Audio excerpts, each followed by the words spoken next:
Un petit peu ta vie, ton histoire, simplement comme tu l'as vécu, et donc en commençant par la Pologne. Donc tu es né à Przemyśl. Oui, alors je vais te dire ça. Bien sûr, je devrais commencer. Tu me prends de pourvu. Je n'ai absolument rien préparé. Je vais essayer de te raconter une histoire comme ça me vient tout doucement. Bon, bah, bien sûr, je suis né donc en Pologne en 1912, le 24 septembre. Le 24 septembre. Et la prime jeunesse, je me souviens pas grand-chose. Il y a quelques bribes de ma première jeunesse, donc j'étais tout petit. Comme par exemple le premier cadeau le seul, je pense, le seul cadeau que j'avais reçu quand j'étais jeune, c'est un oncle venant de Vienne. Son nom, c'était oncle Salomon, le frère de mon père. Venant à Przemyśl, je pouvais avoir, je pense, dans les 4 ans par là. Peut-être plus, dans les 4, je pense dans les 4 ans. Qui m'a amené un cadeau et c'était une espèce d'habit d'enfant d'un officier autrichien. Car il faut te dire qu'à l'époque, nous étions occupés. Oui, je pense que nous étions occupés donc par les Autrichiens. Ça appartenait à l'Autriche. Deuxième souvenir de ma jeunesse, c'est je me vois dans le train avec ma mère, voyageant la nuit, ayant mal aux yeux, ma mère me couchant sur la banquette, me couvrant les yeux avec un mouchoir, je crois, trempé dans le lait, ou une chose comme ça. Mais tu te souviens de l'âge que tu avais à peu près? Je pense à peu près l'âge d'environ 5 ans, quart. Et c'était un moment quand on partait en Autriche, à Vienne, pour visiter mes grands-parents. Mes grands-parents, oui. Et j'ai des souvenirs très vagues donc d'arriver à Vienne, me promenant dans les bras de mon grand-père, me montrant le parc d'attractions pour enfants, ce qu'on appelait à l'époque le Prater. Mes cheveux qui étaient longs, me faisant couper également la première fois à Vienne. De cette promenade dans le Prater, je me souviens toujours d'ailleurs encore, une roue énorme dont les gens se mettaient dedans et tournaient tout autour, ainsi qu'un train fantôme sortant des montagnes, faisant un boucan du tonnerre. C'est à peu près les seuls souvenirs, je pense. Oui, il y en a d'autres, mais je pense... Mais attends, déjà sur cette période, si tu es né comme tu es né en 12 à 5 ans, c'était en 1917, 17, donc ça devait être en pleine guerre. C'était un moment de guerre, je pense. C'était 2 ou 16 peut-être, oui, 16 ou 17, quelque chose comme ça, oui. Est-ce que tu as des souvenirs de la guerre à Vienne? J'ai des souvenirs, non, pas là-bas. J'aurais des souvenirs, je me souviens d'autres souvenirs, car en revenant... Oui, en revenant, Juste étions... un mot quand oui, même sur Vienne encore. Tu dis que tu allais voir tes mes grands-parents, oui. les parents de ta mère ou de ton père? Non, c'était ce que je disais, c'était le père de mon père, c'est les parents de mon père, Ah, les parents de ton père. qui vivaient à l'époque en Autriche. Mais pourquoi vivait-il en Autriche si vous viviez en Pologne? Eh bien, nous vivions, c'était pas la même chose. Mon père et ma mère s'étant mariés à Przemyśl, ils avaient une affaire là-bas. Ils sont donc venus habiter là-bas, surtout que mes parents maternels vivaient à Przemyśl également. ainsi que frères et sœurs de ma mère. Mais par contre, mes grands-parents paternels vivaient effectivement, pendant cette période, vivaient à Vienne avec d'autres fils, des oncles, donc c'était l'oncle Mathès, l'oncle Salomon, et puis c'est tout. Qu'est-ce qu'ils faisaient ces gens-là? Comment est-ce que tu te souviens de leur métier? Je ne peux pas te dire exactement. Je sais qu'il y en a un qui faisait des affaires, je ne sais pas lesquelles. D'autres étaient soi-disant avocats. J'ai les suites, mais enfin, ça, on en parlera plus tard de leurs enfants également. Je t'ai interrompu, tu disais que tu avais un autre souvenir à peu près de la même période. Oui, alors si tu parles de la période de la guerre, j'ai des souvenirs, mais alors autres, c'était donc près de Przemysl, nous avions, ma mère tout au moins, en tant que femme de prisonnier, car son mari, mon père donc était prisonnier, a pu obtenir comment dirais-je, une possibilité d'avoir dans les casernes, ça s'appelait une espèce un café pour soldats, une cantine, ce qu'on appelait à l'époque. Et là, j'ai des souvenirs de l'occupation autrichienne. Étant petit, j'étais très beau. J'étais assez adoré par différents officiers et soldats autrichiens, et surtout ceux qui venaient à la cantine s'abreuver, boire, ainsi de suite. Alors j'ai des souvenirs que les soldats, les officiers voulant s'amuser avec moi me mettaient dans la gueule de canon. Donc j'avais assez peur. Et je me cachais, donc je savais qu'ils voulaient me mettre dedans, j'essayais de me cacher sous le lit pour qu'ils ne me trouvent pas. Un autre souvenir, alors, c'était... Et attends, pour repréciser un petit peu la période quand même, tu dis, à ce moment-là, ton père était prisonnier, donc lui, il était dans l'armée polonaise. Il était, non, dans l'armée autrichienne, parce que n'oublie pas que nous étions sous l'occupation, ça appartenait effectivement aux Autrichiens. D'ailleurs, j'ai d'autres souvenirs de cette occupation pendant que c'était des policiers autrichiens. J'en ai d'autres que je pourrais en parler plus tard, un peu plus loin, puisque je commençais de celui-là. C'était donc... qu'est-ce que je voulais te dire? Oui, tu parlais des officiers autrichiens qui s'amusaient avec toi dans la cantine. Mais alors, dans la cantine. Cette cantine, finalement, c'était un restaurant que Mémé Salah tenait, en définitive, pour les soldats de l'armée autrichienne et pour les nourrir. C'était parmi les casernes. Tout se trouvait uniquement entouré que dans les casernes. Et je ne voyais que les gens, des militaires, ou bien ceux qui étaient des nouveaux soldats, ou des soldats passants, des officiers, ainsi de suite. C'était une vie. Mais vous continuiez à vivre à Przemysl dans votre maison? Alors là, nous habitions, effectivement, ça s'appelait... Alors cette cantine se trouvait à Jaroslav. Jaroslav, qui est un village à côté de Przemysl. Une petite ville d'une quinzaine de milliers d'habitants, que je ne connaissais pratiquement pas, parce que nous vivions en dehors de cette ville, là où il y avait les casernes. Oui. Et... Oui, alors, donc, je voulais parler de cette période.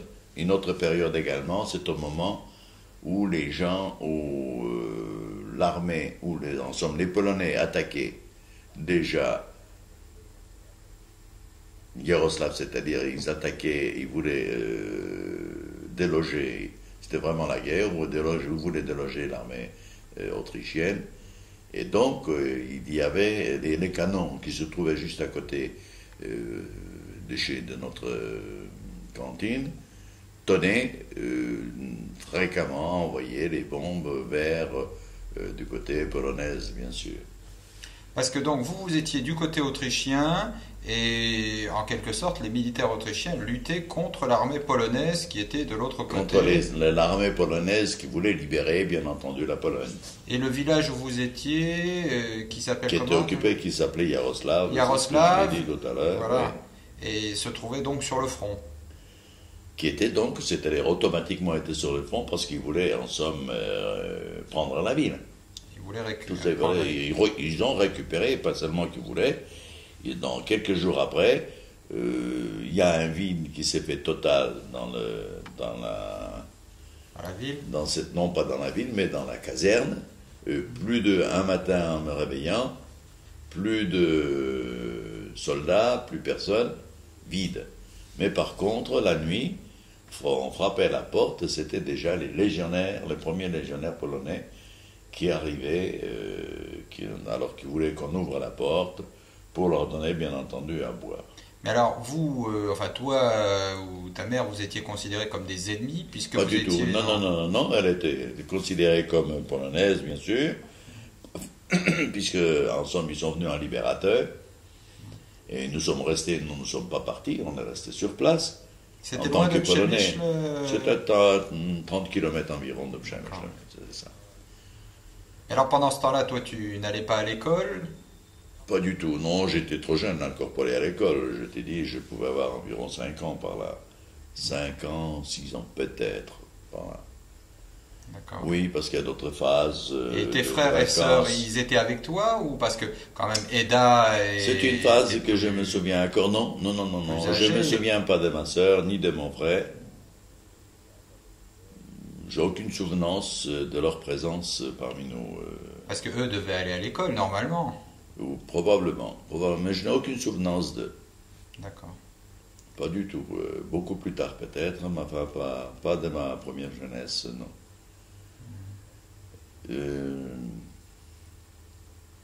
Qu'est-ce que je peux te dire encore là, c'est à peu près... Oui, alors je me souviens donc de cette libération, de ces légionnaires, les premiers qui venaient se saouler.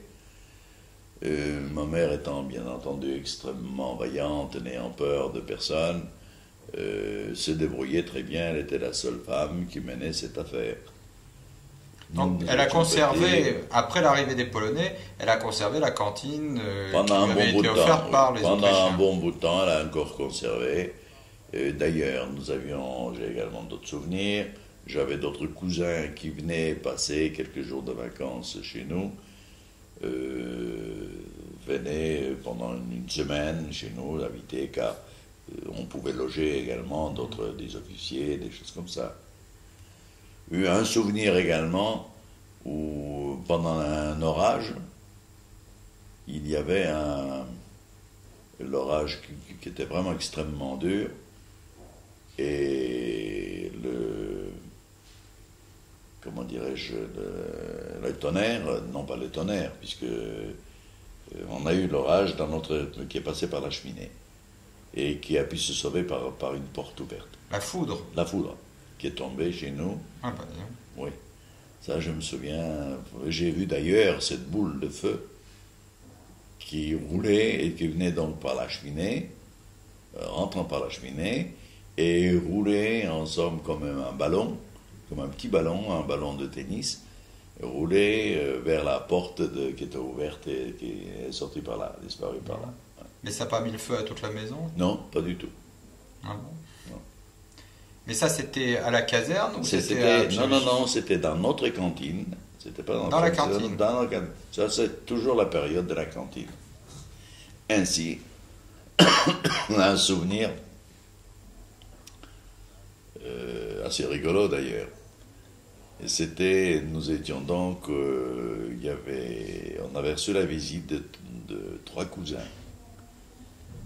C'était 2 cousins à peu près du même âge de ma tante Tsiptia, ou Tsipora si tu veux, en francisant son nom. une sorte de Mémé Salah. C'était la sœur de ma mère, la sœur aînée.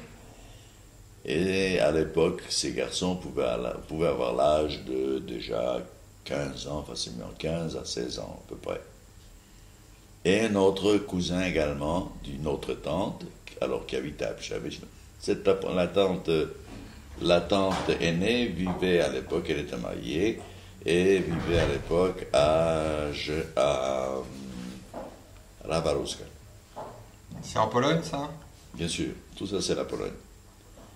À Rawaruska et un autre cousin qui était alors le fils d'une tante, Khaftia, qui habitait Pshamish, qui est venu donc passer quelques jours de vacances chez nous. Des garçons très gais, très amusants. Et un matin, il y a les cousins qui venaient se plaindre vers ma mère. Alors ils couchaient tous les trois dans le même lit. Il y a 15 ans, 16 ans, c'était normal, ils étaient très vivaces. Alors ils sont venus se plaindre que l'un d'eux... Ils parlaient en quelle langue? En yiddish ou en polonais? En polonais, en yiddish, ça dépend. On parlait très bien couramment les deux langues, aussi bien le polonais que les... De la même manière, différemment, vous parliez l'une ou l'autre langue. C'est ça. Et alors ils sont venus se plaindre à ma mère qu'il y en a un des trois, et chacun disait que c'était l'autre qui avait pipi dans son lit. Et bien entendu, le lit étant mouillé, et il dormait très mal. Alors chacun remettait la faute sur l'autre. Maman, à l'époque, a pris une décision extrêmement rapidement, en leur disant, allez, venez tous les trois, vous allez vous mettre maintenant, je me souviens encore dans la cantine, il y avait donc un pissoir pour les soldats prévu. C'était une chambre quand même, une chambre assez grande, avec une urinoir commun pour plusieurs personnes, long. Alors je me souviens encore, je vois devant mes yeux, et ils se sont mis, sortant leur zizi, en pissant. Finalement, elle a dit, c'est toi qui as fait pipi. Pourquoi? Et c'était la fille, le garçon de Khaftia, de la tante Khaftia, c'est ça. Car je me suis rendu compte, j'ai rigolé après, pourquoi? Eh bien tout simplement parce qu'il avait moins de pipi que les autres. Donc, et on s'en est donc rendu compte, c'était lui qui s'est déchargé la nuit avant. Alors là, le jugement de Salomon était fait. Oui, c'est la seule chose à peu près. Oui, il y avait d'autres petites bricoles, mais enfin. Alors ensuite, vous êtes retourné à Pshemish une fois que... Alors de quelle façon ça s'est passé? Sincèrement, je n'ai pas de souvenir. Quoi. Je n'ai pas du tout de souvenir. Pas de souvenir, ouais. Je n'ai pas du tout de souvenir de quelle façon qu'on est revenu, comment, quoi, ou qu'est-ce. Enfin bon, je me suis donc retrouvé. Ça c'est à peu près de cette époque de Jéchov, c'était c'est l'âge de 5-6 ans par là, à peine. Et alors, je pense que c'était à peu près à la même, ou bien tout de suite après, on est parti, soit, peut-être cette époque. C'est dommage que je n'ai pas demandé ça à ma mère, elle aurait pu me le dire. Est-ce que c'était une époque, aussitôt après on est parti à Vienne? Ou après, je ne peux pas me... Avec Eda, tu devrais pouvoir, ou Octave le savoir, parce qu'ils avaient quand même... Oui, peut-être. Je peux en demander à Octave, ça peut se savoir. Il doit savoir. Ouais. Maintenant, d'autres souvenirs, alors évidemment, c'est déjà à Pshemish. Alors là, nous habitions pas loin d'une rame de la gare, ça c'était à Pshemish, ça s'appelait Tcharnetskego. Encore les numéros, je me souviendrai encore, le 24. Ah ben dis donc, le 24, hein, oui, ça le t'a 24, rue Tcharnetskego. Et alors nous habitions un sous-sol, c'est un mi-sous-sol. C'est pas le parterre, mais un mi-parterre, mi-sous-sol. Ah oui, avec des fenêtres. Avec des fenêtres donnant un petit peu, une partie donnant sur le trottoir, et l'autre partie elle était légèrement enterrée. Comme on voit dans les immeubles à New York, souvent. Oui, un demi, c'est ça. Même ici on en voit, mais encore c'est ça, une partie en contrebas. Et alors vous habitiez dans une alors maison? Alors là, c'était une maison de 3 étages, 3 et étages. Vous aviez le niveau sous-sol, dis donc. Et nous avions la partie basse du sous-sol. Quand tu dis vous, c'est-à-dire Mémé Salah, c'est ma mère et nous trois. C'est ça, et nous 3 enfants. Parce que donc, toi, tu ne te souviens pas d'avoir vécu avec ton père, jamais. Et oui, si. J'ai des souvenances de mon père quand même. C'est-à-dire, ça c'était déjà... je pense que ça allait être encore avant d'habiter Czarneckiego, car j'ai des souvenirs d'avoir habité dans la maison de mon grand-père, qui se trouvait donc dans la rue Targovica à Przemyśl.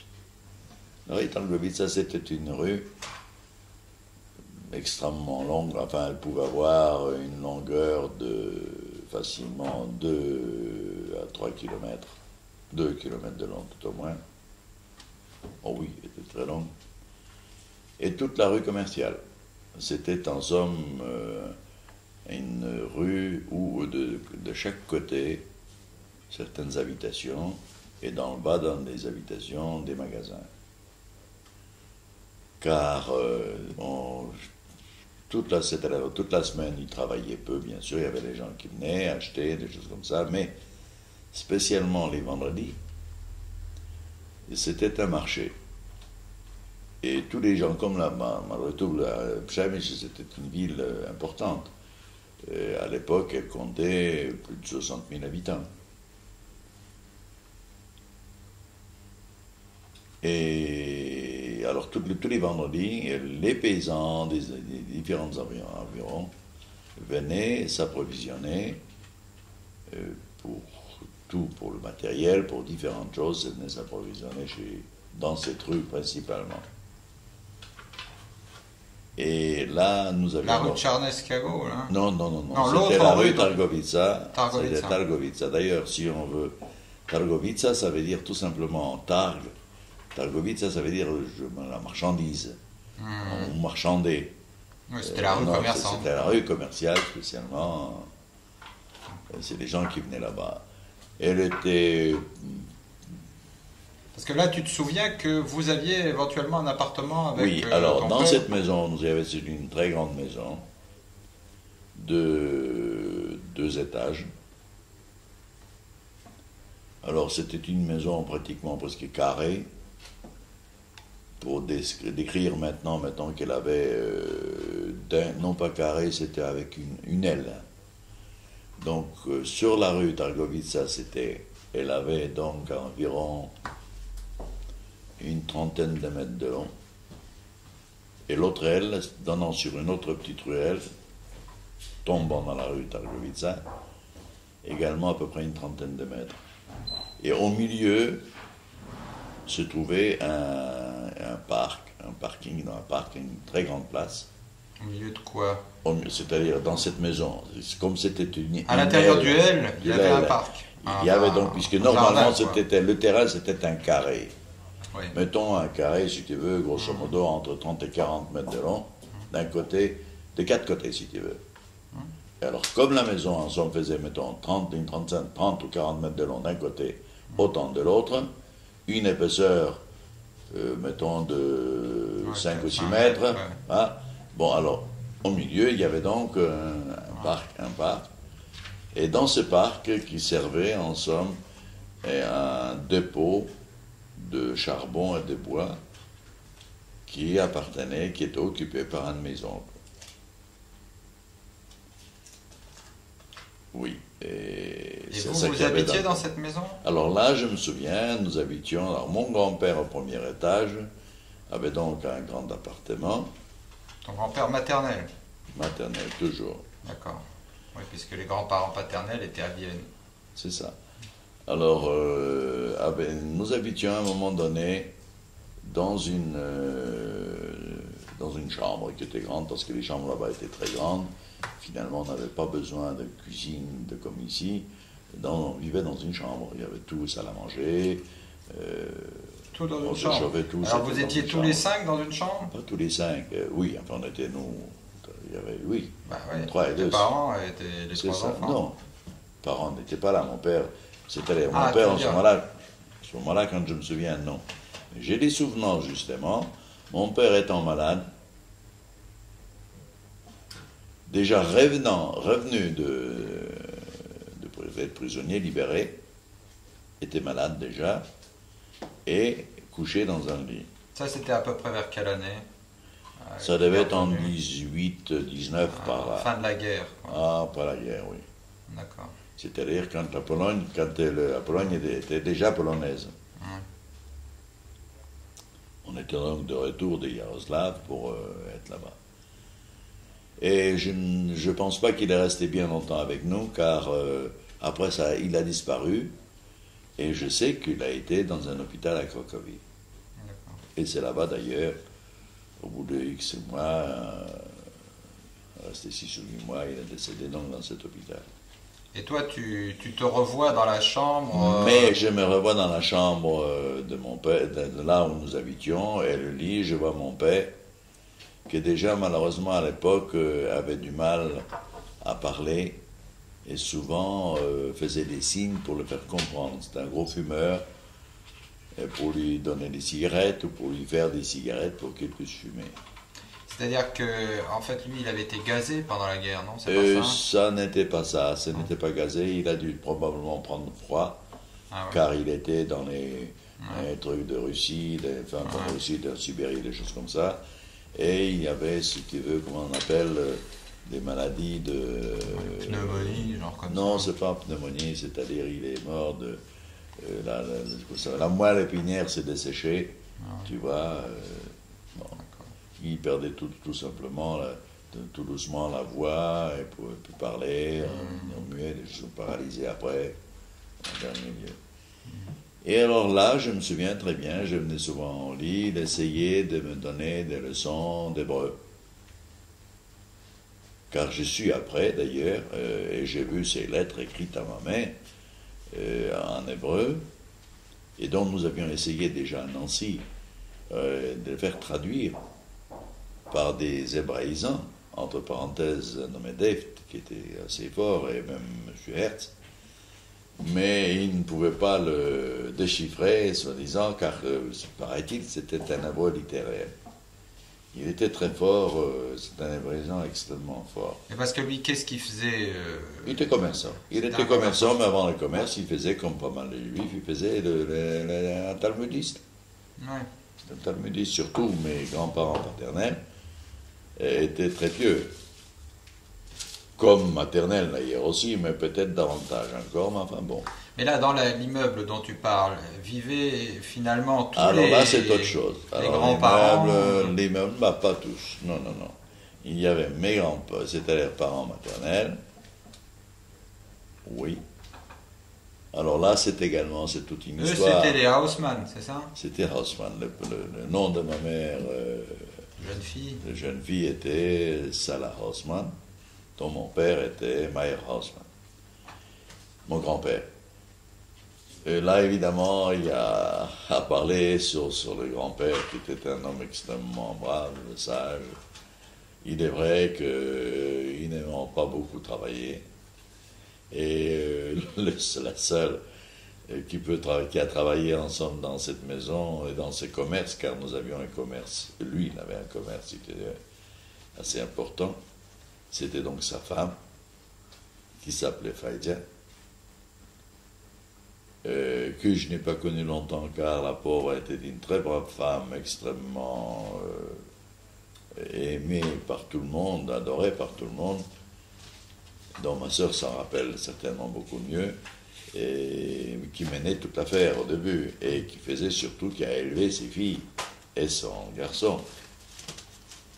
Mais attends, là tu parles du grand-père maternel. Du grand-père de Mémé Salah. Ouais. Bon, qui s'appelait Mayer, et sa femme, tu viens d'en parler. Et lui, il avait un magasin de quoi? Alors, il avait un magasin de quincaillerie, tout ce qui concerne quincaillerie, ou bien matériel nécessaire pour l'agriculture. Oui. Parce que tu parlais juste avant, au début de l'histoire, d'un dépôt de charbon qui appartenait... C'était un oncle. Non, donc son frère, à lui? Non. C'était un neveu à lui. Un neveu à lui? Oui. C'était, si tu te souviens d'ailleurs, c'est le père de Dunda Haussmann qui vit actuellement en Israël. Je connais le nom. Ouais. D'accord. C'était en somme le frère de mon grand-père, le fils de... Oui. Mais alors la maison, elle était bourrée de Haussmann, là? Pas mal. C'est-à-dire bourrée. Oui, il y en avait. Il n'y a pas bourré, parce qu'il y avait un autre... Cette maison était malgré tout, comme elle est extrêmement... Elle était quand même faite avec... Elle était associée il y avait un associé dans cette maison qui s'appelait Schné, que j'ai bien connu, qui était souvent en bagarre avec mes grands-parents qui n'étaient pas toujours très d'accord. Enfin, ça, c'est une autre paire de manches. Car il y a eu des histoires, des bagarres, des tas de choses comme ça, que je me souviens d'ailleurs encore. Je me souviens. Enfin, ça, c'est une autre fois. Il faudra en parler. Tu te souviens parce que tu vivais là-bas à ce moment-là et tu en profitais? J'ai vécu pendant quelques années déjà là-bas et je me souviens, on peut dire même, une partie de ma jeunesse s'est passée là-bas. Parce que, enfin, dans l'image, moi, que j'ai de la vie en Pologne, je ne sais pas s'il est juste ou pas, mais il y avait beaucoup de membres de la famille qui vivaient ensemble dans un même immeuble. Et j'ai l'impression un peu que ça. c'était... Non, mais ça, j'étais prêt en ce moment-là, un petit dessin de cet immeuble, de cette vie entre les grands-parents. Mais simplement la maison, donc là où étaient tes grands-parents, c'était en fait une maison familiale où il y avait plusieurs membres de la famille qui vivaient. Exact. Quand les gens se mariaient, ils restaient dans la même maison, ils prenaient peut-être un autre appartement. Non, parce qu'il y avait également, parce que tu comprends, la famille de mon grand-père était quand même assez grande.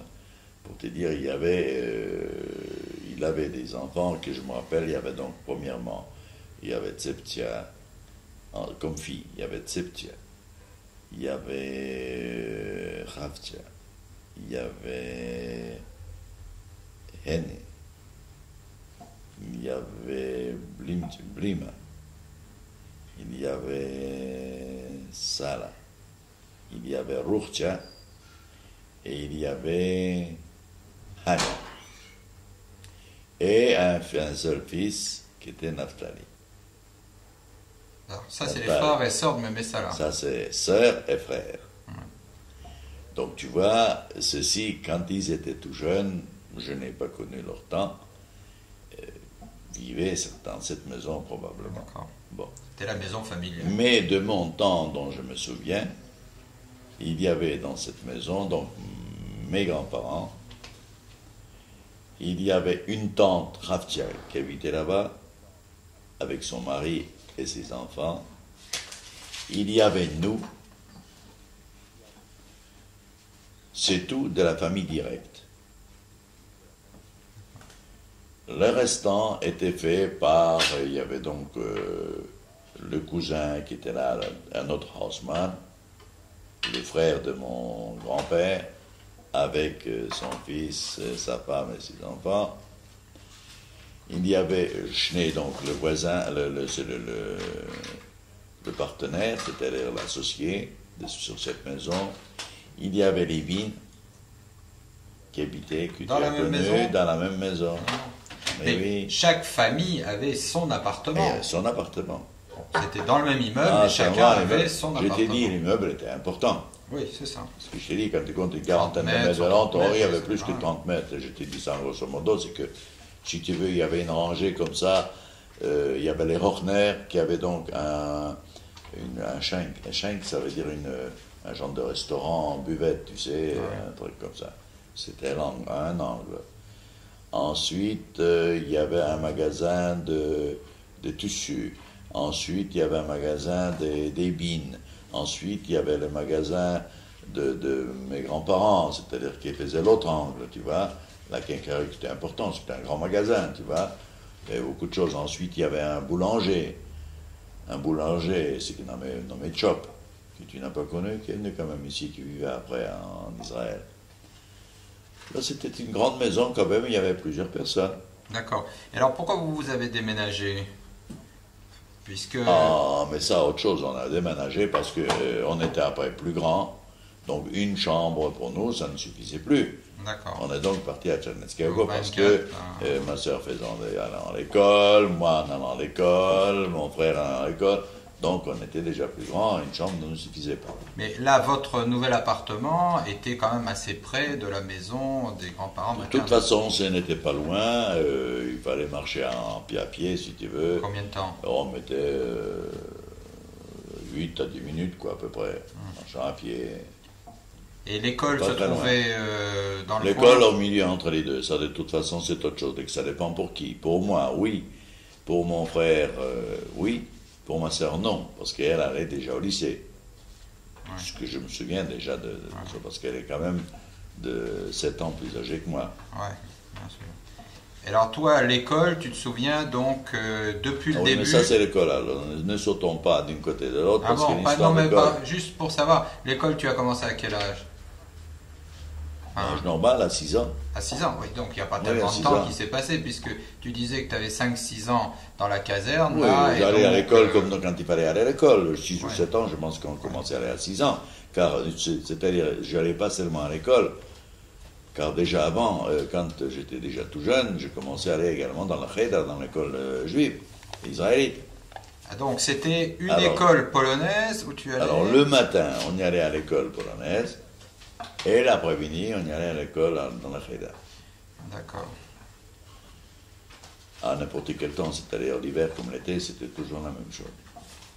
D'accord. Oui, donc, alors ça c'est autre chose. Enfin, si tu veux, il faut scinder déjà, définir cette histoire-là de la rue Targovica, parce que ça c'est quelque chose qu'on ne voit pas, qu'on ne voit pas. Il y a pas mal d'histoires. Il y a par exemple, au moment, quand on parle de ça, il y avait au moment de marché, ça en était bourré, ça en était plein.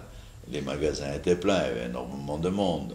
Alors, il y avait des pickpockets. Et pour eux, ils attendaient avec impatience ce jour-là, parce que toute la semaine, on les connaissait, tout le monde les connaissait, on ne pouvait pas tellement se laisser voler. Mais par les paysans, là, pour eux, c'était du tonnerre. Du coup, le vendredi, on ne voyait pas beaucoup de gendarmes, de policiers. Mais par contre, des petits voleurs, en pagaille, il y en avait plein. On les connaissait tous. On leur a défendu de rentrer dans les magasins, en général. En général. Mais ils se faufilaient quand même souvent. Je me souviens, je faisais les guets devant les magasins pour les chasser, pour qu'ils ne rentrent pas là-dedans, pour qu'ils ne suivent pas les paysans. C'était des Polonais ou des Juifs? Ah non, c'était des Ukrainiens. Des Ukrainiens. À Przemyśl, nous étions dans la partie surtout ukrainienne, normalement. Ah bon? Et nous parlions non pas seulement le polonais, mais on parlait également l'ukrainien. Toi, tu savais l'ukrainien? Oui.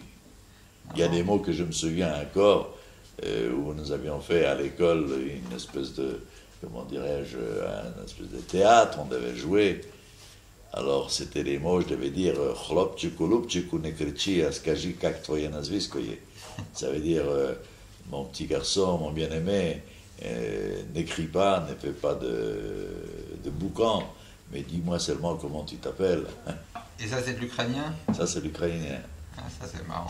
Qui ressemble un peu au russe, mais quand même qui n'est pas russe. Ah ouais. C'est ukrainien. Mais on parlait couramment l'ukrainien. Et alors la rue, ça ressemblait un peu à ce qu'on voit dans Esther Street? Ah non, pas du tout. C'était une rue, je t'ai dit, extrêmement longue.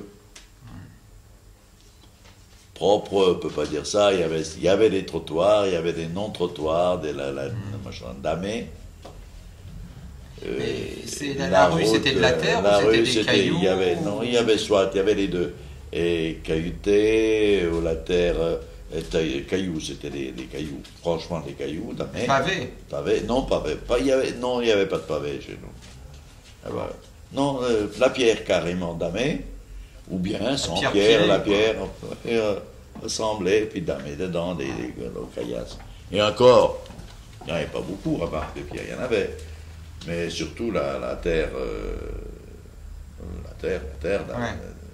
Alors les paysans, ils arrivaient avec leurs chevaux et leurs charrettes. Alors là, évidemment, ça, il faut décrire, c'est incroyable. D'abord, le paysan polonais, celui qui venait là-bas, l'Ukrainien, venait, un genre de, tu vois, des chemises par-dessus leurs culottes, des chemises avec une toile très, très épaisse,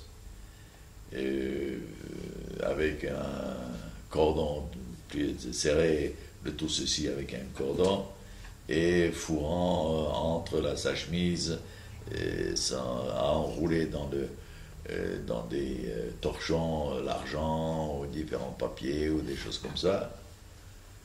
Les femmes bourrées, grosses, ma mère évidemment, la même chose, bourrées de tous les côtés avec leur machin en dessous, et des chariots, des charrettes évidemment, cheval, un cheval qui traînait les chariots avec différentes matières. C'est-à-dire, ils vendaient des pommes de terre, ils ramenaient des pommes de terre, du beurre, des fromages, du lait, des tas de trucs comme ça. C'était bourré pour vendre ou faire l'échange et racheter autre chose. Et puis alors, remarque, parmi les paysans eux-mêmes, il y avait énormément de voleurs. Il fallait faire attention, non pas sur les petits voleurs, les pickpockets, mais il fallait faire attention surtout dans nos magasins également, sur les paysans qui volaient, alors tant que ça pouvait.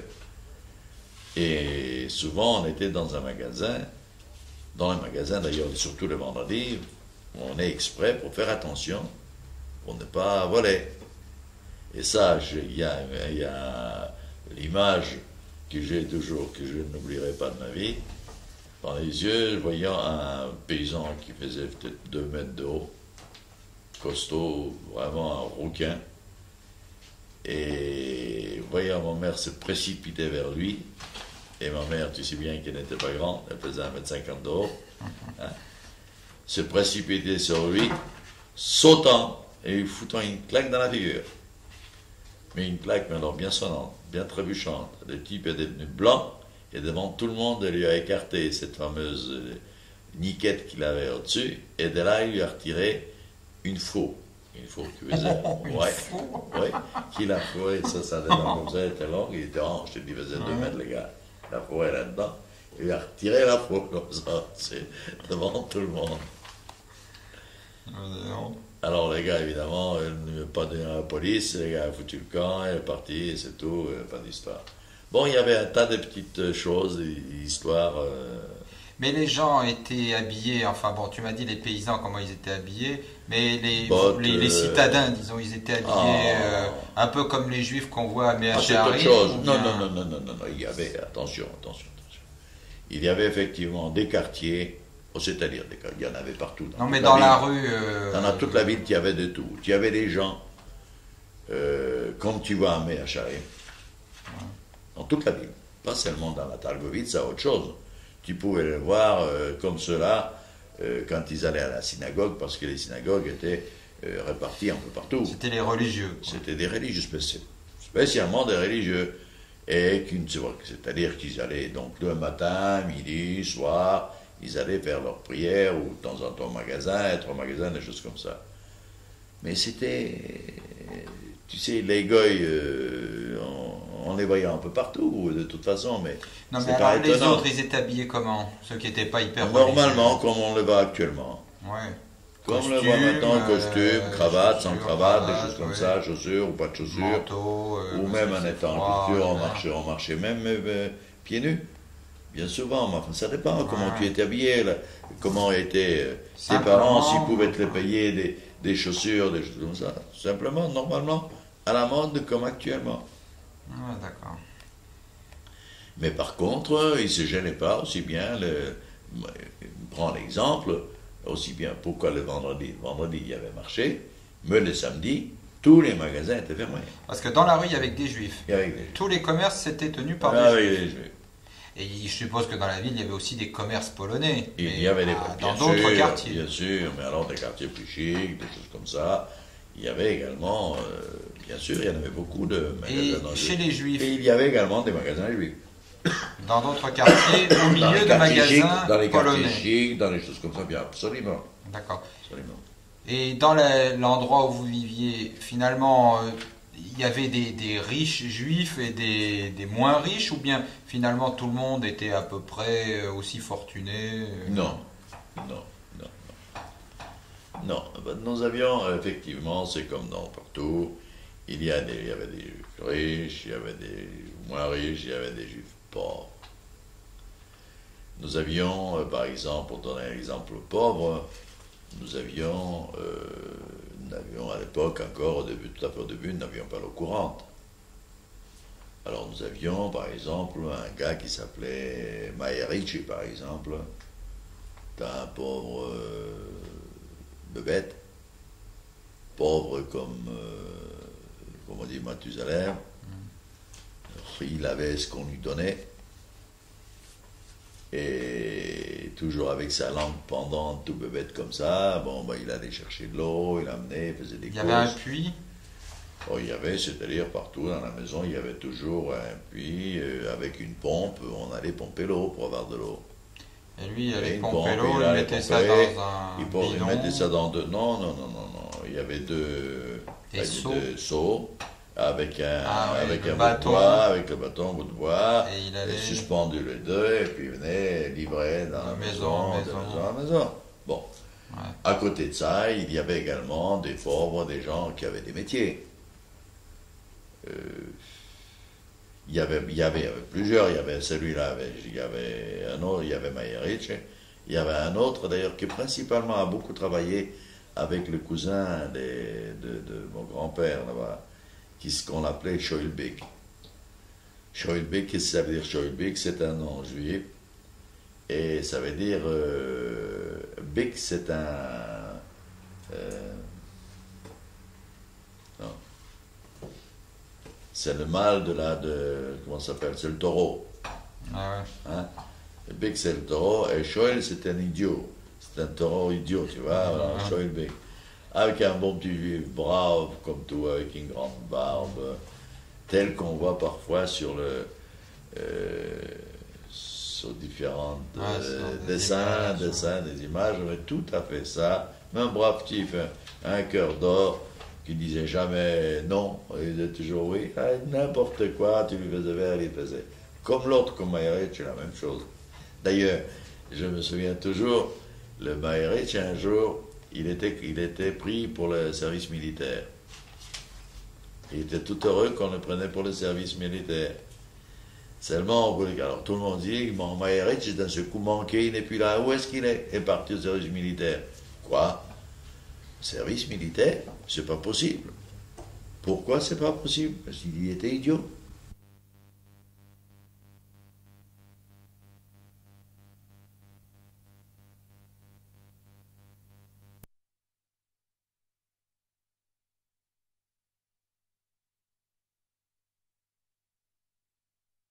Au bout d'une quinzaine de jours, il est revenu. Qu'est-ce qu'il y avait? Quand il est venu au régiment, il croyait d'abord qu'il faisait exprès. C'est-à-dire, il avait toujours la langue pendue de sa bouche. Il disait toujours oui, oui, et puis il rigolait. Il ne comprenait pas ce qu'on disait, il disait oui, oui, et puis il rigolait. Les autres ont cru qu'il se foutait Alors, de sa ils ont gueule. cru qu'il faisait exprès pour ne pas aller dans l'armée. On l'a foutu en tôle. En tôle, il était toujours heureux. Il disait oui, oui. Finalement, au bout de 15 jours, ils se sont rendus compte qu'ils en avaient marre. Alors là, ils se sont rendus compte qu'il était vraiment un petit peu bête. Ils l'ont foutu à la porte. Il est rentré. Il était malheureux d'ailleurs. Mais alors, est-ce qu'il y avait aussi des gens qui faisaient leurs études dans ce quartier-là? Non. Ça c'était à part. Un quartier commerçant, disons. Pour ceci, il faut décrire, tu comprends, toute la ville. La ville, évidemment, ça c'était la ville, si tu veux, la partie basse. Parce que, oui, alors attention, bon, il n'y avait pas que la rue. C'est qu'à un moment donné, presque au bout de la rue, presque, parce que c'était pas loin, pas loin de là, il y avait un parc immense.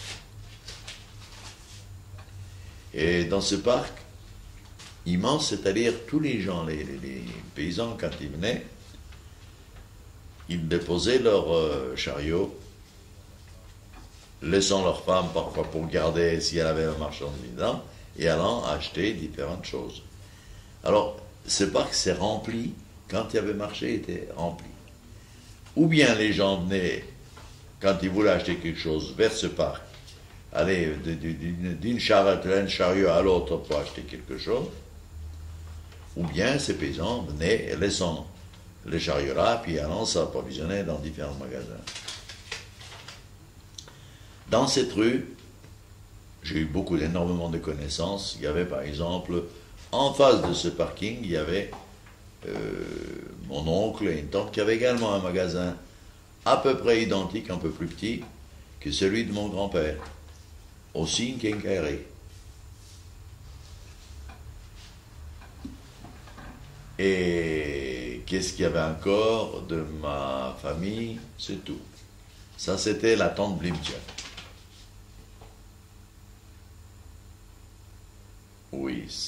dans cette rue, c'est tout ce qu'il y avait. Bon, il y avait. Alors évidemment, autrement, il y avait tout un tas de magasins. Oui, non, mais c'était une grande ville, puisque tu dis Oui. qu'il y avait plus de 60 000 personnes. Tu vois, je me souviens en étant gosse également, on ne connaissait pas tout le monde. Il y avait par exemple un petit juif, tout maigriot, tout noir, déjà noir de cheveux, ne se lavant guère. Mais alors mieux que ça, il vendait, tu sais, pour graisser les chariots, il vendait de la graisse. Pour graisser les essieux. Les essieux, des trucs comme ça. Et on appelait ça smola. Bon, bah, ces gars-là, tout ce qu'il avait, il s'échangeait presque jamais. Je me souviens toujours, il était brillant. Déjà, il vendait la graisse. Alors ça capote, car à l'époque, tu sais, les gars, c'était avec des paces. C'était un type avec barbe, pace, noir. Tout ça, c'était gluant déjà, tu vois. Il ne se lavait jamais, le pauvre gars. Et un bon jour, on a su ça d'un seul coup, notre petit juif nous manquait. On ne le voyait plus. Alors, tout le machin a commencé à s'inquiéter. Qu'est-ce qui s'est passé? Et son magasin était fermé. Et il vivait derrière son magasin, il avait une petite chambre, il vivait là-dedans. On a forcé la porte. On l'a ouvert, les gars étaient attachés là-bas. Mais on ne l'a pas reconnu. Il était tout propre, tout beau. Qu'est-ce qu'il y avait? Il y avait les petits voleurs, les pickpockets. Ils lui ont fait une farce. Ils sont rentrés là-dedans. Ils l'ont déshabillé. Ils l'ont foutu dans l'eau. Ils l'ont brossé avec une brosse. Ils l'ont lavé d'en haut jusqu'en bas. De façon que quand il est revenu, on l'a pu reconnaître.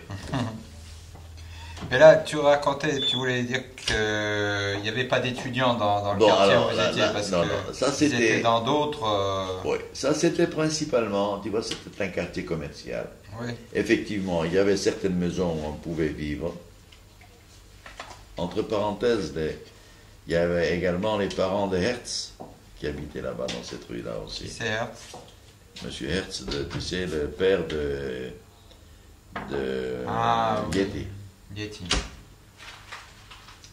Il y avait ses parents qui avaient également, pas loin de mon oncle, qui était là de Limtia. Ouais. Des étudiants, écoute, c'était une grande ville, il y avait...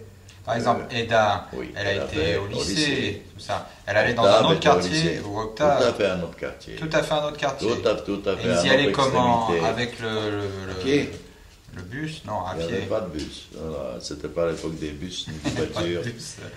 Pas de voitures, même de bicyclettes étaient très rares. Pas les bicyclettes. Non, alors à pied, ça leur prenait combien de temps pour aller au lycée? Tu sais, maintenant, pour m'en rendre compte, grosso modo, je regarde à peu près la distance, mettons qu'il fallait une demi-heure à peu près pour aller à pied. Ah, une demi-heure, d'accord. 25 minutes à peu près. Et là, c'était des lycées polonais, enfin. Oui. Nous avions également un lycée hébreu. Oui. On apprenait que le lycée, c'était pour apprendre l'hébreu aussi. C'était pas... Non. Pour apprendre qui était reconnu, oui. Tu peux avoir ton bachot, mais un lycée hébreu. Et pourquoi, par exemple, ils n'ont pas été dans le lycée hébreu? Ça, tu sais pas. Bon, si, Octave a été à un moment donné. Oui. Mais comme il n'a jamais terminé ses études, ni les uns ni les autres, il commençait à voulait faire toujours autre chose. Bon, passons, enfin. Alors, toi, raconte un peu l'école, parce que je suppose que quand même, ça devait être une part importante de tes activités à ce moment-là. Moitié, si tu veux, école et moitié cheder. Alors, à l'école, par exemple. Donc ça, c'était déjà quand tu étais au 24 de la rue Tchergovsky, là, je sais pas quoi. Non, c'était 24 rue Tcharnetskego. Bon.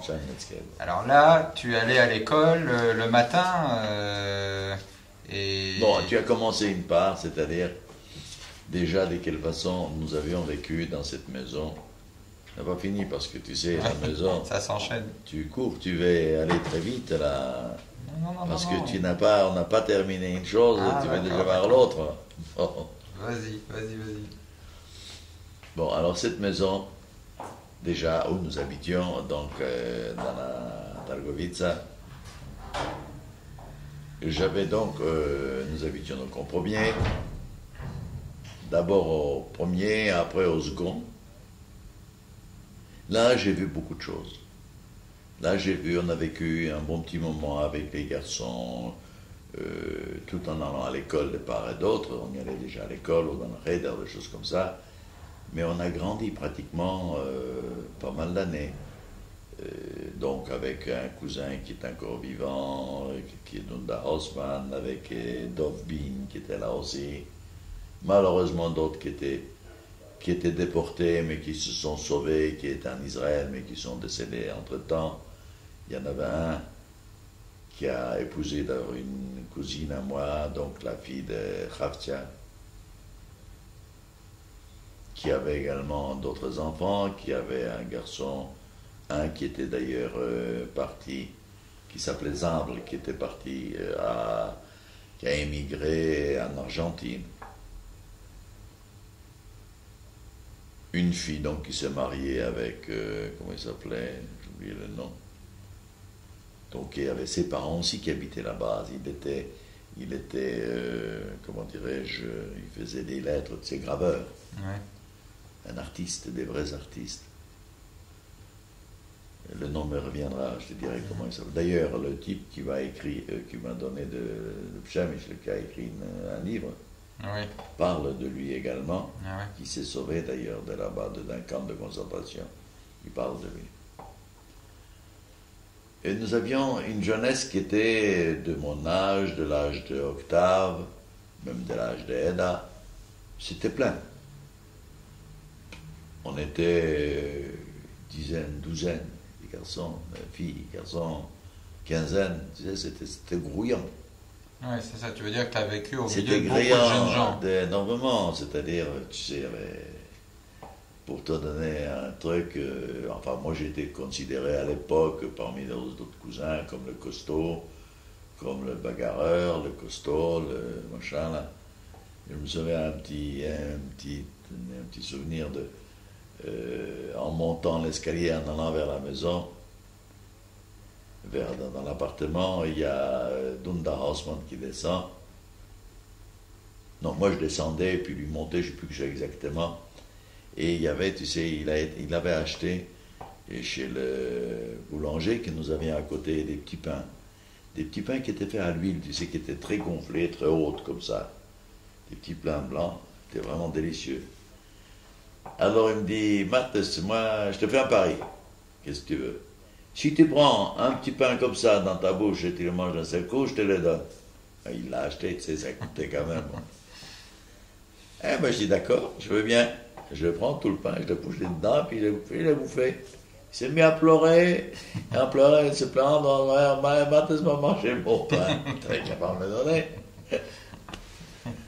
Il y avait autre chose, alors dans cette maison, on avait ce qu'on appelait le strouche, c'était le concierge.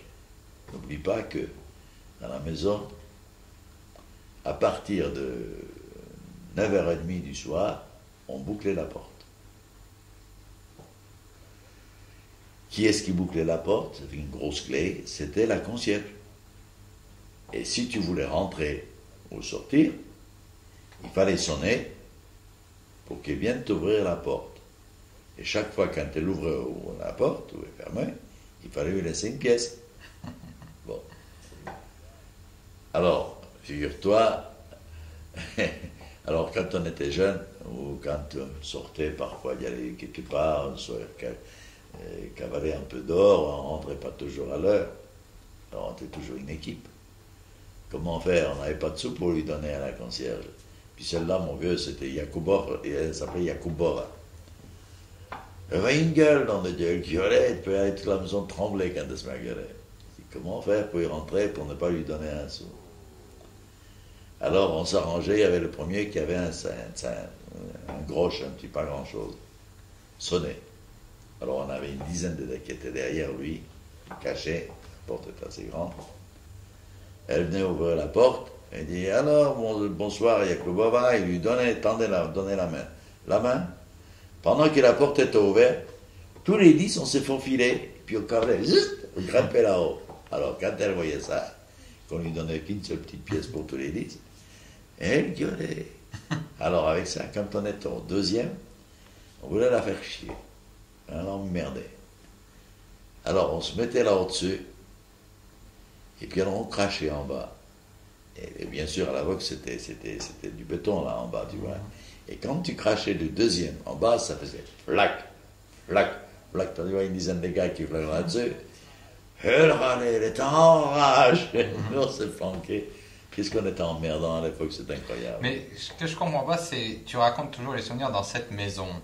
Alors que... J'ai beaucoup plus de souvenirs dans cette maison, je vais te dire pourquoi. Oui, j'ai beaucoup plus de souvenirs dans cette maison car on peut dire que de l'âge d'une dizaine d'années jusqu'à mon départ en France, c'est passé là. Je te dirais que nous avions quitté cette maison à un moment donné pour aller habiter Tcharnetskego 24. Mais ceci étant, quand ma sœur a quitté, et mon frère, ma sœur a quitté, donc d'abord elle a commencé à faire ses études à Cracovie, elle s'est inscrite là-bas pour faire l'agronomie, car c'est le seul institut qu'elle a pu faire. Et finalement, avec les numerus clausus, elle était obligée de repartir de là-bas, on n'accepte plus, elle est partie en France. Du coup, nous n'avions plus de raison d'avoir un appartement de 3 pièces. Avec une seule pièce, puisque je suis resté seul avec ma mère. Mon frère était également parti en Allemagne faire aussi, soi-disant, étudier dans une école. Donc, on est revenu pour habiter dans la maison de mes grands-parents, où il y avait une chambre disponible pour nous. Et là, tu es resté donc jusqu'à quelle année? Alors là, je suis resté jusqu'à mon départ en France. Donc, quelle année? 1930. En mois de juin, j'ai quitté en Somme au mois de juin, je suis arrivé en France au mois de juin 1930. Bon, ça, on y arrivera jusqu'à là. Alors, c'est pourquoi cette maison a beaucoup d'importance. Santé. Merci. Alors, dans cette maison, donc finalement, je t'ai dit, il y avait plusieurs personnes dont nous avions, c'est-à-dire, tout en n'étant pas tous de la même famille, mais dans cette maison, on a formé une famille. C'était comme une famille. On se connaissait, on y allait chez les uns, chez les autres, comme si on était chez soi. Et vice-versa, les parents des autres nous prenaient comme également de la famille. Mais est-ce que vous aviez aussi des amis polonais? Non. Non. On avait des connaissances. Automatiquement, déjà, en allant à l'école, il n'y avait pas que les Juifs, on était nettement moins nombreux que les Polonais. Dans ma classe, par exemple, on était peut-être 5 ou 6 Juifs, dans ma classe. Ah bon, seulement 5 ou 6 Juifs? Ah oui, dans ma classe, mais il y avait d'autres classes également. Mais... oui, pas vraiment des amis. C'était des amis. Si c'était des amis, si tu veux, qu'est-ce que tu veux des amis? À cet âge-là, oui. On est des amis, on est des très bons copains. Non, mais justement, à l'école, tu devais avoir des amis, j'avais des amis, copains je vais te dire polonais, une chose. des copains juifs. Mais je vais te dire une chose, nous avions principalement les juifs. C'était tous des amis. Pourquoi? Moi, personnellement, j'étais, si tu veux, assez fort, très fort. J'avais pas peur de la bagarre. Et quand on avait souvent les copains non-juifs qui attaquaient, personnellement, j'étais jamais attaqué, si tu veux, mais d'autres qui étaient moins forts que moi venaient se plaindre que, dis-moi, j'étais en somme les capitaines de l'équipe, parmi des juifs. Et il venait se plaindre qu'un tel et tel lui avait tapé dessus sans raison ou autre chose, le traitant de sale juif, et ainsi de suite. Alors je chopais les gars et je lui donnais une correction. J'en prenais également, on remarque souvent aussi, enfin ça ne fait rien. La bagarre commençait. Et très souvent d'ailleurs, je vais te dire une chose, souvent quand je venais rentrer à la maison, même après quand on y allait, parce que l'après-midi on y allait dans un cheder. Et dans le cheder, quand on sortait, il y avait des copains polonais qui nous attendaient pour faire la bagarre. Nous, des sales juifs, là, bon, c'était la bagarre. Quand je rentrais bien souvent, la peau déchirée, dans la figure déchirée, ensanglantée, et quand ma mère m'a dit, tu t'es encore bagarré. Mais non, maman, qu'est-ce que t'as fait? Ben, je suis tombé. Bon, tu n'arrêtes pas de dire qu'on se bagarre, je suis tombé.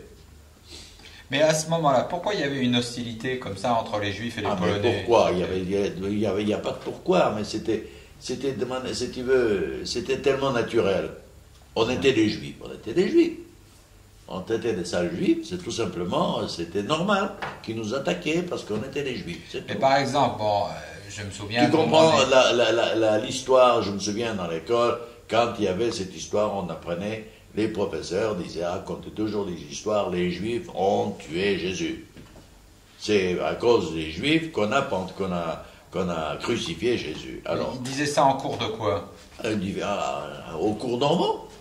Un cours normal, religion par religion, mais on le savait, on entendait pourquoi. Pourquoi on est antisémite? On va comprendre pourquoi. C'est comme ça.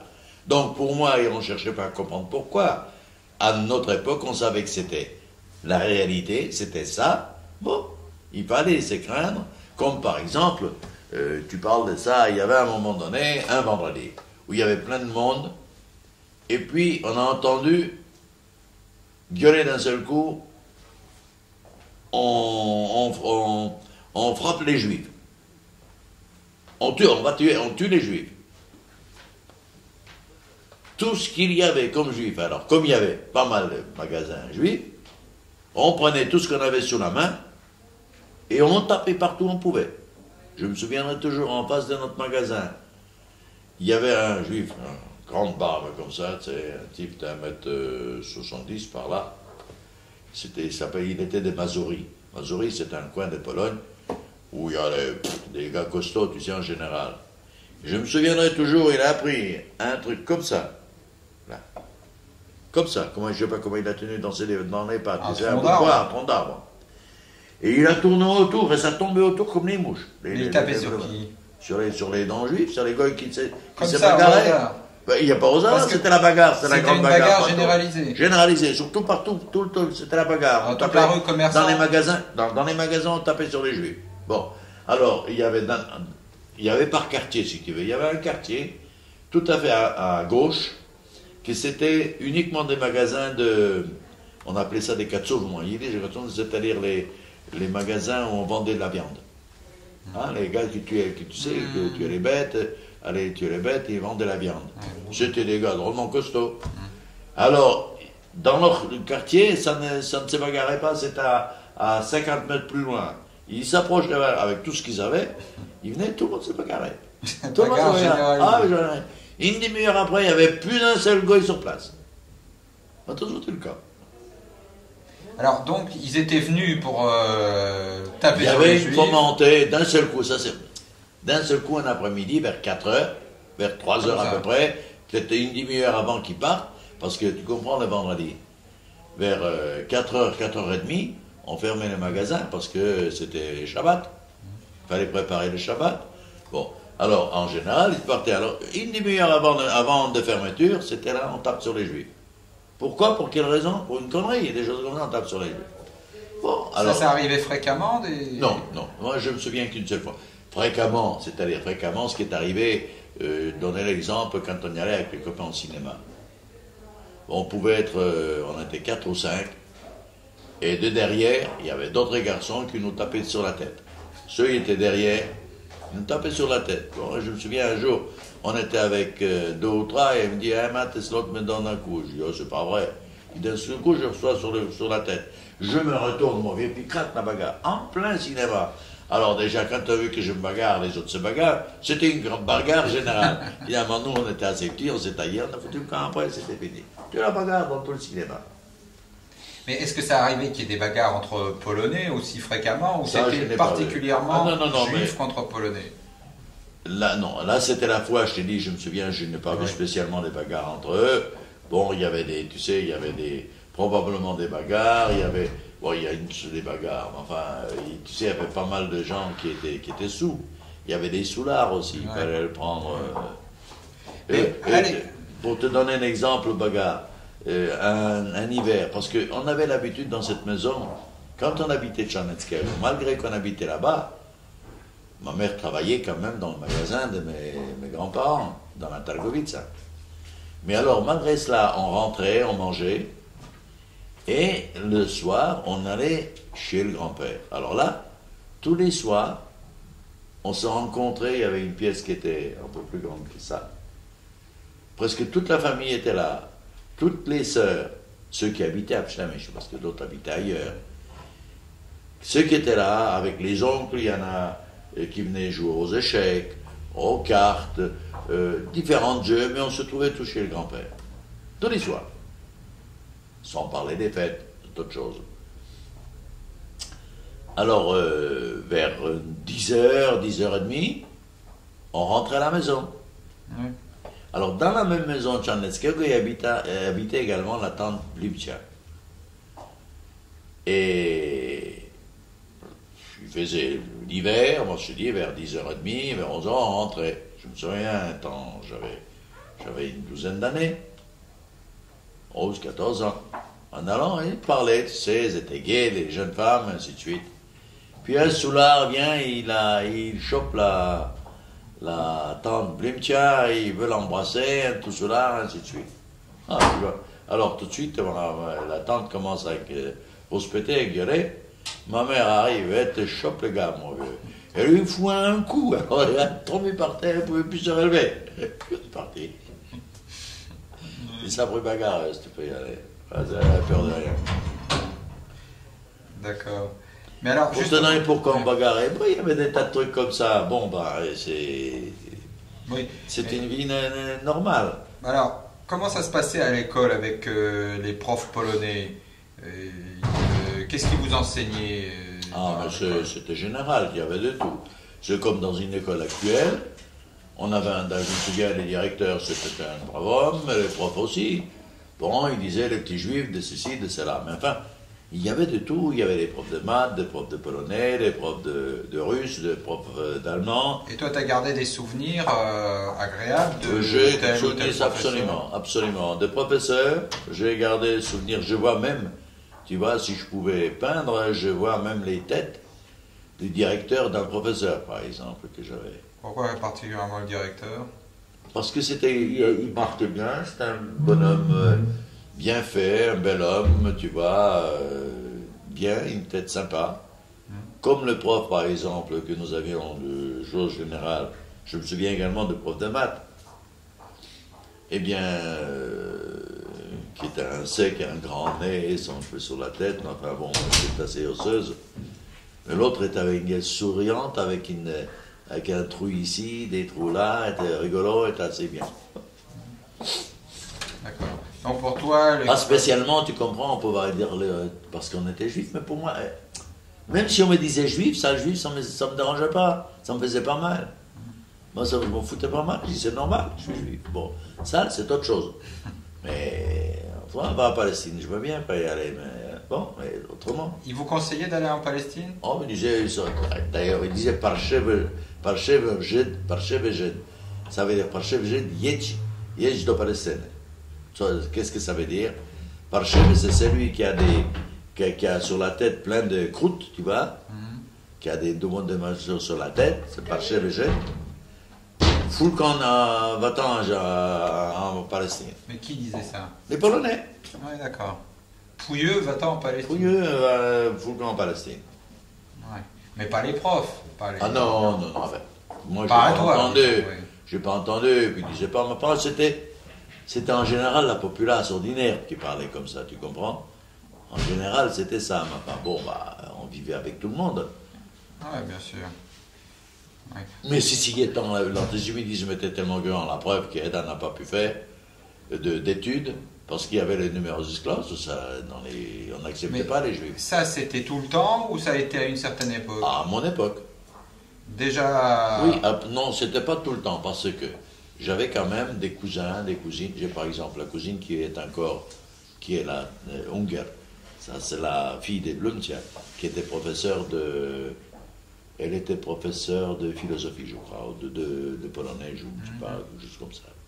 Ou de maths, je ne sais plus. Il y avait une autre qui était une cousine aussi, qui est que tu as connu, qui est venue ici, je crois, à un moment donné, elle était un peu à Paris, elle est venue chez nous aussi. Hausmann aussi, qui est en Australie. Qui était même chez eux d'ailleurs. Elle qui était professeur à l'université de mathématiques.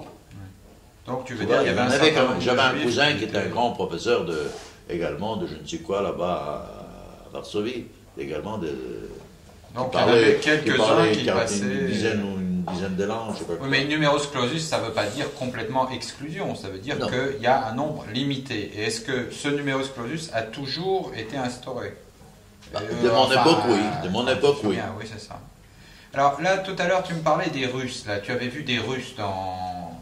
Oui, mais alors là, c'est-à-dire, c'était pas évidemment, je t'ai dit, comme tout à l'heure, que pendant quelques années, nous avions habité donc la rue Tcharnetskego. La rue Tcharnetskego, c'était également le voisinage où j'avais des amis également.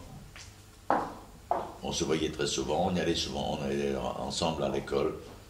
Et en allant un peu plus loin, on rencontrait un autre qui habitait près de l'école aussi, que je n'ai jamais revu d'ailleurs. Un, je l'ai vu, celui qui habite à côté de Maison, que j'ai revu en Israël, qui m'a reconnu, je te l'ai raconté, je crois, cette histoire.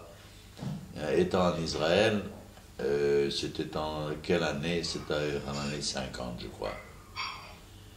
Je me suis trouvé devant la mer, près de la mer, dans la Hayarkon, où il y avait en bas, tu sais, il y avait des cafés près de la mer. Et on jouait la musique, tu sais, là-bas, les gens étaient assis dans le café, buvaient leur café, et puis la musique jouait. Du coup, je suis assis avec un cousin, avec Feuer, avec Zami Feuer. On est là, et il y a un bonhomme qui était à l'orchestre, qui jouait le violon. Puis d'un seul coup, je le regarde. Comme je le regarde, mon regard a attiré son regard, on se regarde tous les deux. Puis d'un seul coup, il arrête de jouer, il saute vers moi, parce qu'il était sur une estrade. Il dit, Matas. Oh, je dis, un examen. On s'est embrassé, pleuré. Je l'ai vu 1 ou 2 jours, on devait se revoir, il devait me voir, je ne l'ai plus jamais revu. Pourquoi? Y avait-il une raison familiale, santé ou quoi? Il était marié, je ne sais pas, il a disparu de la circulation. Je n'ai jamais pu, et Dieu sait, c'est un garçon. Nous allions, c'est-à-dire, il ne pouvait pas y aller à l'école sans moi. Avant d'y aller à l'école, il venait chez moi, et ensemble, on y allait à l'école. Et on faisait un tas de jeux ensemble, mon Dieu, tu sais, on était vraiment liés mutuellement. Et perdu. Beaucoup plus qu'avec Bin, tu vois. C'est un beau garçon, c'était bien. Et alors, son père, déjà à l'époque, je me souviens, était violoniste, qui jouait dans les différentes orchestres, différents jeux, des choses comme ça. Et il faut croire que lui, il a continué, les fils a continué également, et puis il a joué là-dedans, c'était son métier, son job. Pourquoi tu me racontes ça à propos des Russes là? Non, c'est venu d'un seul coup parce que ça te rapporte, parce qu'à côté on habitait Tcharnetskego ensemble. Alors également, tout près de chez nous, il y avait une grande caserne. En face de chez nous, il y avait une voie de chemin de fer, c'est-à-dire, c'était une voie de garage. Ouais. Le chemin de fer se trouvait pas loin de chez nous. Il y avait donc un pont à traverser qui faisait une centaine de mètres de long et tu y rentrais à la gare. Mais comme la gare était grande, il y avait différentes voies de garage. Et juste en face de nos fenêtres, il y avait une voie de garage. Et alors là, j'ai vu défiler, il y avait par exemple des... Alors là, c'était grillagé, non pas grillagé, avec des barreaux, tu vas faire. Donc il y avait donc, si tu veux, notre maison, le trottoir, la rue, un trottoir, et puis le mur, barodé avec le truc. Alors là, il y avait des wagons à bestiaux, où il y avait énormément de prisonniers russes à l'époque. Prisonniers russes, mais ils étaient prisonniers de qui? Ils étaient probablement, je pense, des Polonais. Oui. Des Polonais? Oui. Polonais ou Suisses. Enfin, je ne sais pas ce qui s'est passé, où ils étaient libérés, où ils rentraient, ou des choses comme ça.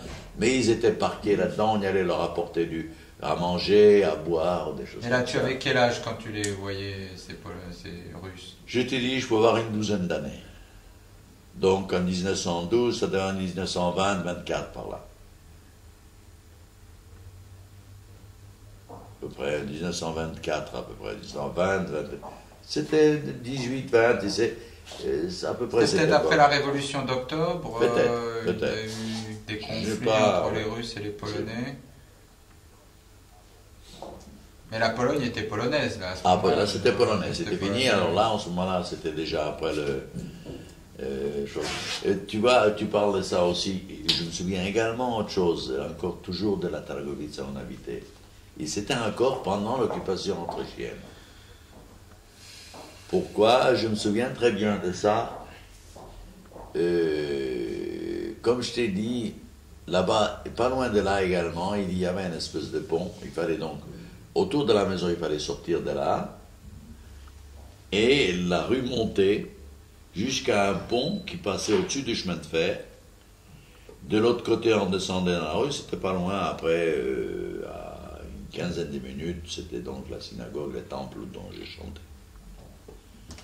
L'hiver, on avait souvent des luges où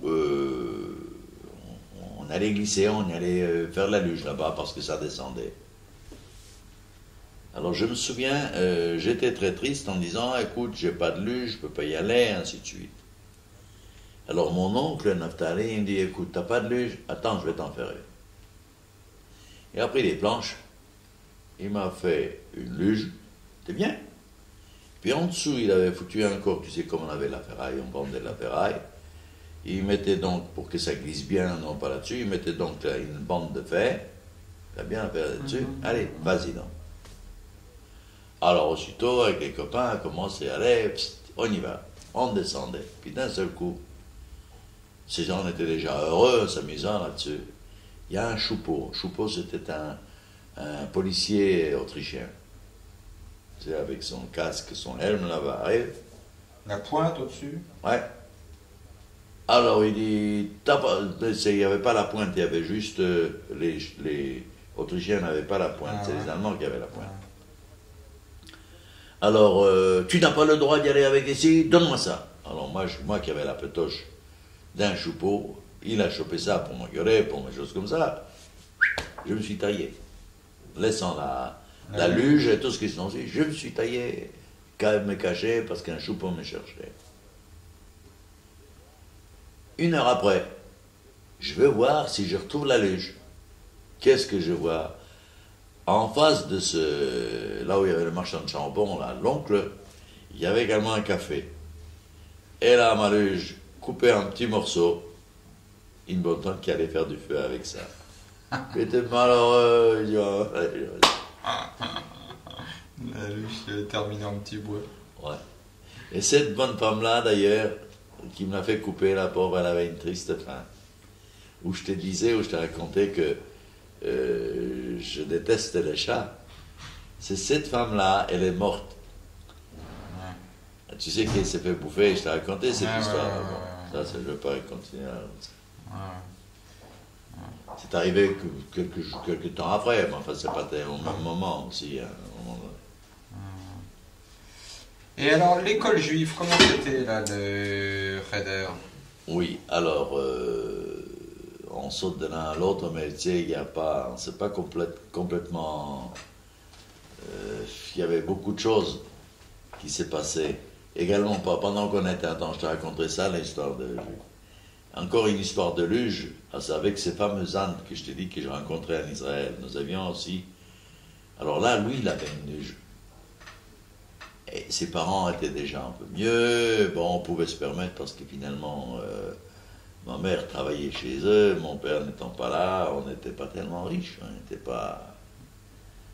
On mangeait, bon, on avait ce qu'il fallait, mais de là, tu sais, j'ai touché une paire de chaussures une fois dans l'année pour Pessah. pour m'habiller quelque chose, et encore les vêtements, je prenais les vêtements réparés d'Octave en principe. Comme il était plus âgé, moi on prenait. Enfin, il avait une luge. Mais la seule hauteur que nous avions pour pouvoir luger, comme nous avions la gare en face, qu'est-ce que c'était fait? C'était fait comme ça. Pour aller, il fallait traverser pour aller à la gare, il y avait donc un pont. Pour aller au pont, il fallait faire monter les marches, une plateforme, remonter des marches, une plateforme, et on prenait le pont. Évidemment, la neige, il y en avait, ça ne manquait pas là-bas, tu comprends? Alors qu'est-ce qu'on faisait? On montait à pied avec la luge, on se mettait tous les deux là-dessus, puis et on descendait là. Descendait Du tonnerre. Un jour, je reprends la luge, et en effet, mais alors, tout du long, il y avait des arbres comme ça, tu sais, comment ça s'appelle là, les bouleaux. Non, non, pas du boulot, c'était des...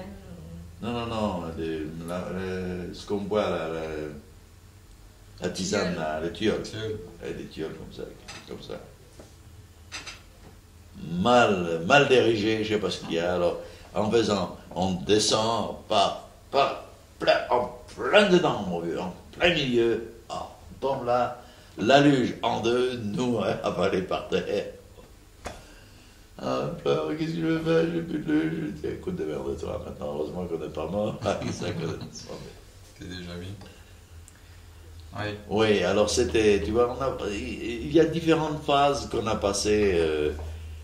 Ça, c'était Tchanetskago, d'accord. Alors de là, évidemment, l'école. L'école polonaise, c'est une école polonaise, normalement. On allait, je te dis, tous les matins. Puis alors, on sait qu'il y avait quand même... On nous donnait à une certaine heure le matin, vers 9 heures, qu'on en était déjà à 8 heures à l'école. Oui, c'est à point vers 9 heures à peu près. On nous donnait des petits pains. Ah bon? Oui, et du lait. Mais qui payait pour ça? Je sais pas. Ça, non, c'est pas nous. C'est pas nous qui payons ça, c'est la municipalité. Et à l'époque, tu sais, il y avait énormément d'institutions, c'était après la guerre. Ouais. Et donc, ils recevaient l'argent des Américains, souvent, tu vois. Ouais. Car, d'ailleurs, également dans le Cheder, alors là, on ne nous donnait pas seulement, on ne nous donnait pas des petits pains, on nous donnait des gâteaux de bourta, ce qu'on appelait. Ah ouais. Alors, c'était évidemment, ils recevaient l'argent, et les familles faisaient ces gâteaux, ils nous donnaient ça à manger quand on était là-bas.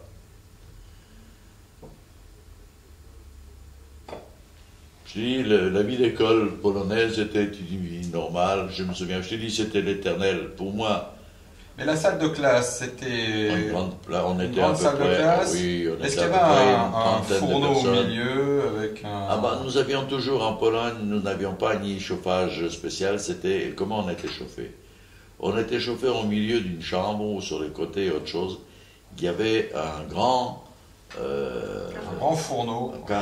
C'était un fourneau carrelé. Non, c'était une cheminée carrelée. Ouais. dont en bas, il y avait le feu, tu faisais comme un feu d'ici, tu vois. Tu mettais du bois, bien sûr, tu chauffais au bois. Tu fermais là un petit truc, il y avait du tirage, et tu te chauffais. Alors ça, la chaleur se dégageait, et ça, c'est ça qui donnait la chaleur. Les bonnes places, c'était à côté de la cheminée. Alors là, on se tournait toujours autour quand on pouvait. Hein. Dans certaines maisons, tu sais, on dormait même là-dessus. Ça dépend comment elle était faite. Alors en classe, donc vous aviez les tables comme dans les salles de classe ici. On avait des tables, des tables en bois. En bois, bien sûr. Et vous écriviez avec quoi? Avec des plumes Non, on avait au début, quand on était petit, il y avait donc des tableaux comme on a ici, tu sais. Des ardoises. Des ardoises. Après, il y avait des plumes, il y avait des crayons, il y avait de tout. Du normal, papier. tout à fait normal. Ouais. Et les profs, par exemple, en géographie, ils avaient des cartes dessinées sur lesquelles ils vous expliquaient les choses. Géographie, l'histoire, tout ça, évidemment, tout y était absolument tout à fait normal. Il y avait de l'électricité d'ailleurs à l'époque. Il y avait le téléphone Non. Il n'y avait pas le téléphone. Non, il n'y avait pas le téléphone. À l'école. Pour te donner l'exemple, même l'eau, nous avions donc au bout d'un certain moment, mon grand-père a fait installer avec son associé de l'eau courante. Ah, c'était un événement. C'était luxe. Non, mais et c'est là où nous habitions, nous n'avions pas l'électricité, c'est vrai, ce que tu me dis là. Là où nous habitions, dans Tchanetskego, nous n'avions pas d'électricité. L'électricité, on l'a reçue bien après. Chez le grand-père, d'ailleurs. Et nous avions effectivement allumé uniquement avec les lampes à pétrole. Lampes à pétrole. Oui. Pas d'électricité. C'est mieux après. Oui, alors là, il y avait l'installation. Mieux que ça, alors là, on avait l'eau courante, mais attention, pas dans les chambres, ni dans les cuisines, ou dans les salles de bain, on n'avait pas tout ça. Dans les couloirs de l'étage. Ah oui, les couloirs d'étage, d'accord. Comme c'était, tu sais, il y avait des balcons, on sortait vers là, on prenait l'eau, on rentrait là-dedans. On n'avait pas dans la maison. Et est-ce que vous aviez à la maison des radios Quelle radio? Il n'y en avait pas de radio, tu rigoles. Des journaux? Quel journaux? Il y avait, mais qu'est-ce qui s'occupait à mon âge d'avoir des journaux? Rien à foutre des journaux. Non, il y avait des polonais aussi d'ailleurs. Les grands-parents peut-être? Les Yiddish, mais pas tellement. Écoute, je vais te dire une chose, parce que finalement on est revenu parce que je n'aimais pas beaucoup aller à l'école à un moment donné, et ma mère n'avait pas beaucoup de temps avec s'occuper de moi, donc on a changé. Et à un bon moment d'ailleurs, j'ai vécu seul chez mon grand-père. Ah bon? Ma mère venait travailler, elle était là-bas avec Eda, autre chose, mais moi, tout seul. Pourquoi? Pour que je sois entraîné vis-à-vis avec mon grand-père. Le matin, on s'est levé de bonne heure. Dans la première des choses, dès que j'étais levé, donc vers 5 heures du matin, tout de suite, il me réveillait, hop, avec une casserole d'eau, avec un petit seau d'eau, qui avait non pas sur une cruche. Première des choses, il me réveillait, il me dit lave-toi les mains. Première chose, je me lavais les mains. Aussitôt laver les mains, habille-toi. Tu faisais pas la prière? Alors, on avait s'habillé. Et on partait avec les tfilim. On partait à la synagogue. Ça s'appelait Besmedrish, Bet HaMidrash. Tous les matins, vers 6 heures, on était les premiers pour faire déjà, les tfilim, tout ça, il fallait y aller. C'était, si tu veux, soi-disant un genre de punition de ma mère qui m'a dit tu vas travailler là-bas, va chez ton grand-père. Non. D'ailleurs, j'adorais mon grand-père, c'est un très bon type. Et ça a duré pas mal de temps d'ailleurs. Parce qu'autrement, tu mettais pas les tefilines, tu n'allais pas à la synagogue. Non. Il paraît, moi je ne me souviens pas, il paraît que quand j'étais jeune, déjà tout jeune encore, j'allais donc dans le Raider à 5 ans, où j'avais des pays. Et quand on me les a coupés, c'est ma mère qui les a coupés, ma mère n'était pas non plus religieuse. Religieuse, non, n'était pas pratiquante, loin de là. Elle me les a fait couper. Il paraît que j'ai pleuré des grosses larmes pour qu'on me coupe les pays. Bon. Alors dans le Cheder justement... Ah, alors là, c'était également une autre vie. Alors là, nous étions automatiquement que parmi les Juifs. On avait les Juifs, bien entendu. Alors là, toujours l'histoire des gamins, l'histoire de... On avait un rabbin, on avait des rabbins. Oui, le Cheder, c'était... J'étais malheureux, je vais te dire, d'un autre côté, parce qu'on ne pouvait pas faire le couillon. C'est-à-dire, j'étais obligé d'y aller presque tous les jours, parce que mon grand-père était à l'époque, c'est lui qui a créé le Cheder. Et c'était lui, le grand Manitou, Meyer Hausmann, oui. Et le jour, quand j'étais pas, c'est arrivé, quand je voulais me sauver de ne pas aller dans le Cheder, tout de suite le rabbin passait devant le magasin, il dit non, ton petit-fils n'est pas venu aujourd'hui. Alors le grand-père dit non, pourquoi tu vas dans le Cheder? De tirer les oreilles. Mais le Cheder, c'était l'école juive, un peu comme on a l'école du MJLF, c'est-à-dire, c'était... Non. C'était une grande chambre comme ça.